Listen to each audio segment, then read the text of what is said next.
Yo les gars, c'est Melissa.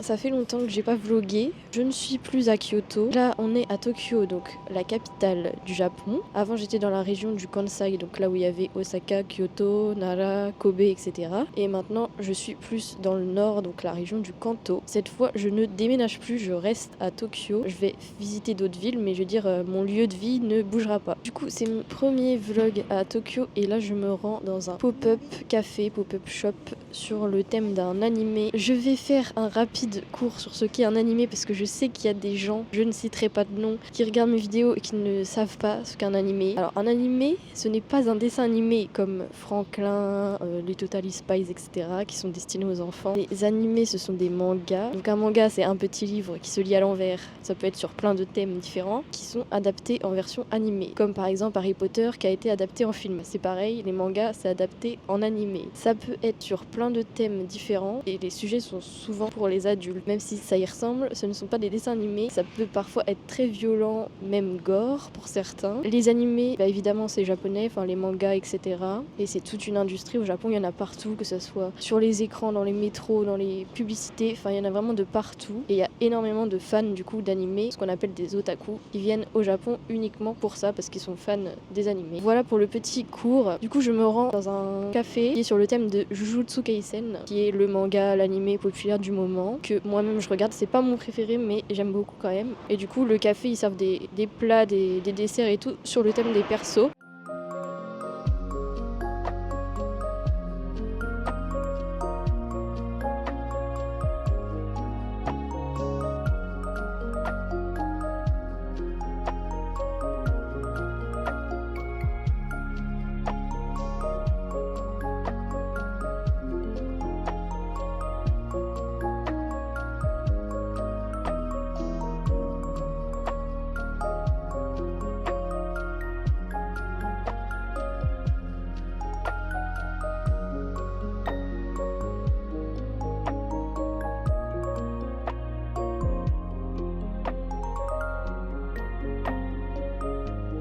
Bon, je suis sortie du Jutsu Kaisen café. Comme vous avez vu, j'ai pris 2 desserts parce que franchement les 2 desserts étaient trop stylés, j'arrivais pas à choisir. Et on va pas se mentir, c'était plus beau que bon. Genre, je pense que c'est le genre d'endroit où tu vas pour faire des photos et tout, mais c'est pas les meilleurs trucs que j'ai mangés. Et j'ai payé 3100 yens et quelques, donc à peu près 21 €. Là, je vais rentrer, je pense, et je vous reprends si jamais je fais quelque chose d'autre. Sinon, on se retrouvera une autre journée. Yo, une nouvelle journée à Tokyo. Je me trouve dans le quartier de Roppongi. C'est un peu le quartier des affaires ou le quartier riche. Enfin, il y a plusieurs quartiers riches à Tokyo en fait. Et je me rends à une exposition sur l'anime Tokyo Revengers, donc qui est un de mes animés préférés.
Je suis rentrée de l'expo Tokyo Revengers, du coup j'ai pu en profiter pour vous montrer un peu mon quartier. J'habite à Shibuya et donc le grand passage piéton que vous avez vu, c'est le plus grand passage piéton du monde. C'est vrai que le quartier est beaucoup plus joli de nuit avec toutes les lumières et les écrans allumés. L'expo Tokyo Revengers c'était vraiment cool. Ça intéressera pas tout le monde évidemment, mais si vous êtes fan de l'anime, ça vous intéressera je pense. Et du coup à la fin évidemment le merch exclusif que vous pouvez pas trouver ailleurs. Je vous fais un mini haul parce que je sais qu'il y en a que ça saoule mes hauls. Je vais essayer de contenter tout le monde. Si vous n'aimez pas les hauls, passez à un autre moment de la vidéo. Alors déjà on a eu un petit cadeau, je l'ai ouvert déjà.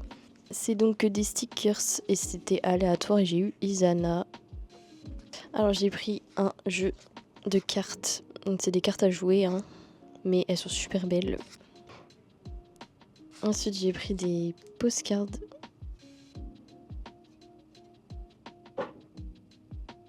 Ensuite, ce que je trouve le plus original, c'est des nouilles yakisoba que Baji et Shifuyu mangent dans l'anime. Voilà, je trouve ça vraiment trop cool. Je sais même pas si je vais oser les manger honnêtement. Et en dernier, j'ai pris le petit standy acrylique de Baji du coup.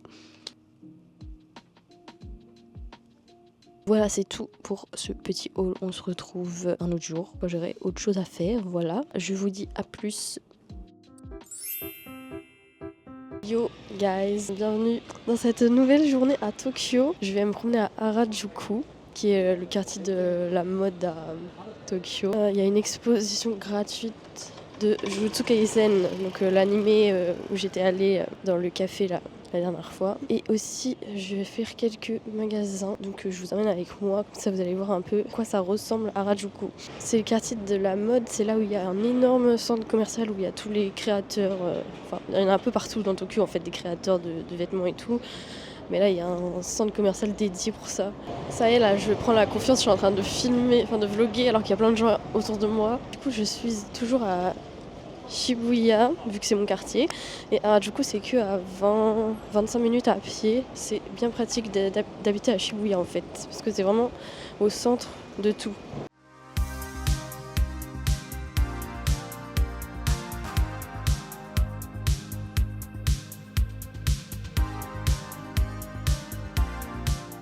Bon, je ressors de l'expo. Je comprends pourquoi c'était gratuit. En fait, déjà, je pouvais pas filmer ni prendre de photos. C'était juste des scènes de manga affichées et plein de goodies exclus. Mais j'ai rien acheté. Il y avait un truc qui me plaisait, mais 20 balles pour ce que c'était, j'ai dit non. Du coup, là, je vais à Pop Mart. C'est une nouvelle collection que j'ai envie de commencer. Enfin, entre guillemets, hein, ça va pas être une aussi grosse collection que ma collection de K-pop. C'est des petites figurines, mais je pense que vous connaissez parce que ça existe en France. Et surtout les Pop Mart en collaboration avec Skull Panda, qui est une artiste chinoise. De toute façon, je vais vous montrer et peut-être que je vous montrerai un peu la rue de Takeshita Street, qui est un peu la rue touristique. Je viens de remarquer que j'avais une sale gueule, je suis pas maquillée en fait. Et le masque, c'est parce que du coup, j'ai mon nez qui coule et c'est chiant. Du coup, let's go Pop Mart, c'est juste à côté.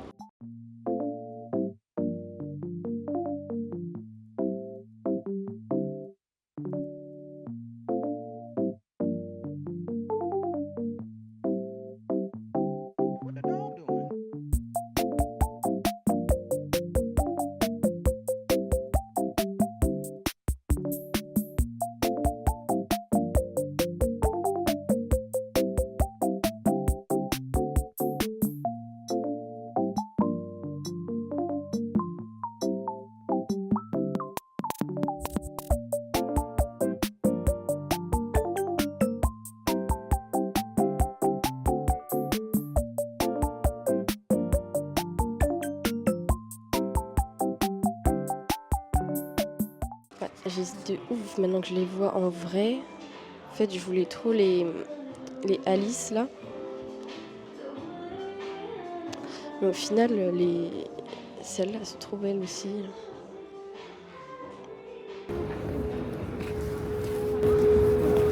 Bon, j'en ai acheté 2 du coup. Je vais vous faire un unboxing. En fait, je les imaginais pas aussi grosses les figurines. C'est pas si petites que ça. Et c'est 10 € à peu près. Oh, il y a des chats, attendez.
Je sors de Harajuku, enfin Takeshita Street, mais je suis vraiment passée vite fait parce que j'avais pas de vêtements à acheter ou quoi. Takeshita Street, c'est un peu une rue touristique, on va pas se mentir. Enfin, à l'époque, avant Tokyo, c'était vraiment le coin où tu voyais tous les gens avec des looks très très très extravagants, typiques japonais et tout. Mais maintenant, c'est un peu devenu une rue touristique où il y a beaucoup de vêtements pas terribles. Il y en a quand même des biens, hein, mais... Et pareil, niveau bouffe, c'est pas terrible non plus. De ce qu'on m'a dit, c'est vraiment le truc touristique quoi. Je préfère les magasins qui sont dans Harajuku mais pas trop dans Takeshita Street en fait. Mis à part les chaînes du genre Wego où là c'est valeur sûre et il y en a partout. De toute façon j'avais pas prévu de journée shopping à part acheter mes Pop Mart là puisque je dois retourner finir de monter ma vidéo. C'est toujours pas fait hein. Je suis très en retard. J'ai encore le nez qui coule, c'est très chiant. Mais par contre j'ai trop chaud, j'ai vu tout le monde avec une boisson et tout. Donc je vais aller me chercher mon bubble tea à Shibuya. Et voilà, donc j'ai pas besoin de vous filmer ça en vrai, rien de très intéressant.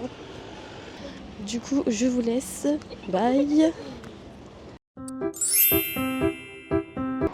Yo les gars, bienvenue dans cette nouvelle journée à Tokyo. Je suis en chemin pour le musée des studios Ghibli. Les studios Ghibli, pour ceux qui ne savent pas, c'est les studios de Miyazaki, donc le créateur du Voyage de Chihiro, Totoro, etc. Voilà, donc le musée est assez récent, genre il a été créé je crois après le Covid. C'est ouf parce que je suis vraiment à... Genre j'ai fait que 17 minutes de métro et je suis dans un endroit super calme, hyper nature alors que on est à Tokyo toujours quoi. Il y a un énorme parc, enfin c'est trop bien. En plus il fait super beau là, il fait 15-16 degrés aujourd'hui. À chaque fois que je sors de Shibuya, de toute façon j'ai l'impression à chaque fois je suis dans une nouvelle ville. Tellement c'est grand, tellement c'est diversifié. Malheureusement les studios, je sais que je peux pas filmer à l'intérieur. Je pourrais juste vous filmer les décors extérieurs. Mais bon, c'est toujours ça. Et ensuite, je sais pas ce que je ferai. En tout cas, je vais vous montrer tout ça. Je sais que c'est assez galère d'avoir des tickets, mais moi je les ai pris sur le site japonais. Et c'est moins galère en tout cas.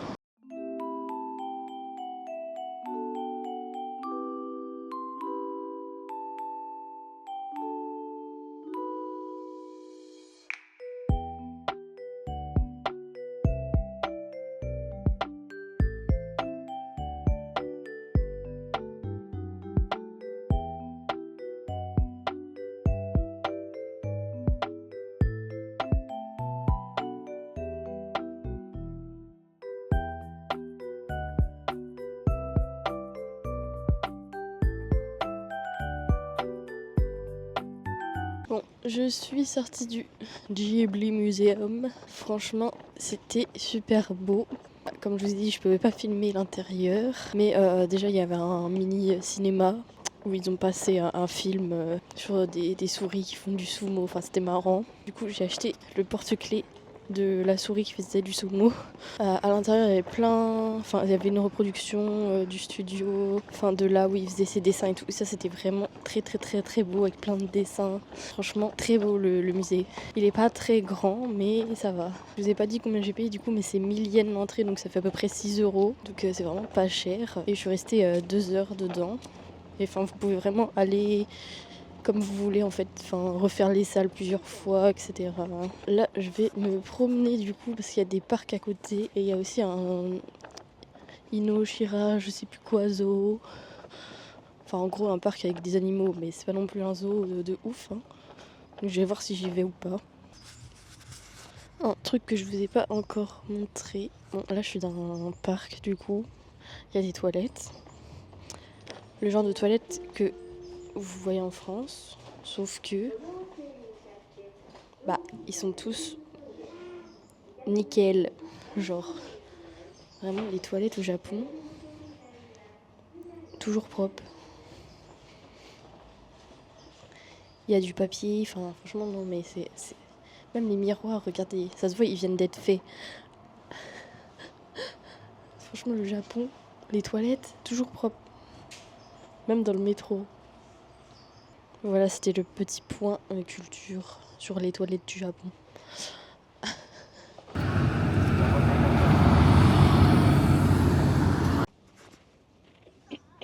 coup, je suis au Inokashira Park Zoo. Il y a deux parties. Il y a une partie animaux terrestres, entre guillemets, et une partie aquatique. Mais c'est 16 heures pour rentrer dans la partie aquatique. Donc j'aurai pas le temps, mais c'est pas grave. Ça m'intéresse moins. Du coup, on va aller voir les animaux.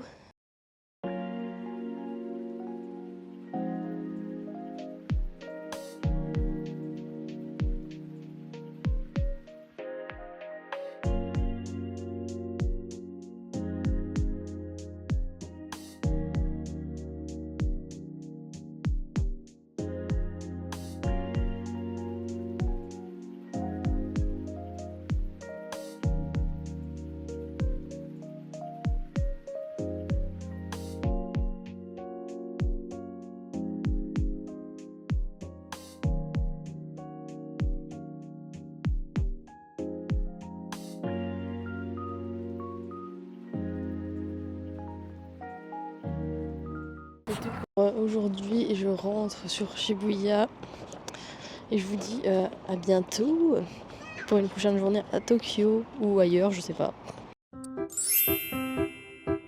Hello guys, bienvenue dans cette nouvelle soirée. Je ne suis pas à Tokyo, mais je suis à Yokohama. Je suis venue voir le Gundam géant puisqu'il ferme définitivement le 31 mars, donc dans 2 jours. Donc voilà, je voulais le voir avant la fermeture définitive. Du coup, Gundam, c'est une franchise d'animation japonaise, enfin un animé quoi. Et il y a le fameux robot en taille immense et il va se mettre à bouger, etc. avec des lumières, donc ça va être plutôt stylé.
Voilà, du coup, contente d'avoir vu Gundam avant la fermeture. Je sais pas ce qu'ils vont en faire après, honnêtement. Et du coup, c'est plutôt sympa, Yokohama, c'est une ville portuaire.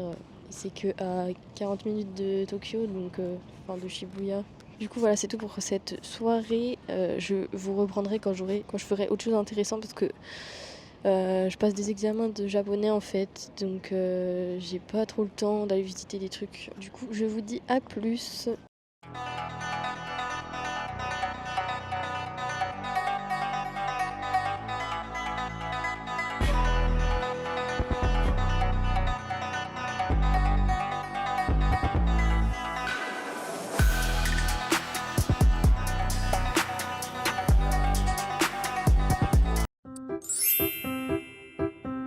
Yo, je suis en route pour Nakameguro, donc qui est un des nombreux spots où on peut admirer les cerisiers en fleurs, puisque on est en plein dans la période là. En général, c'est fin mars, début avril, des fois c'est mi-mars. Là, ils sont assez en retard vu qu'il n'a pas fait très beau et ça attire énormément de touristes chaque année. Les gens essayent de viser les 2 semaines où il y a les sakura en fleurs parce que c'est assez court et c'est difficile de prévoir à l'avance. Du coup, je vous emmène avec moi.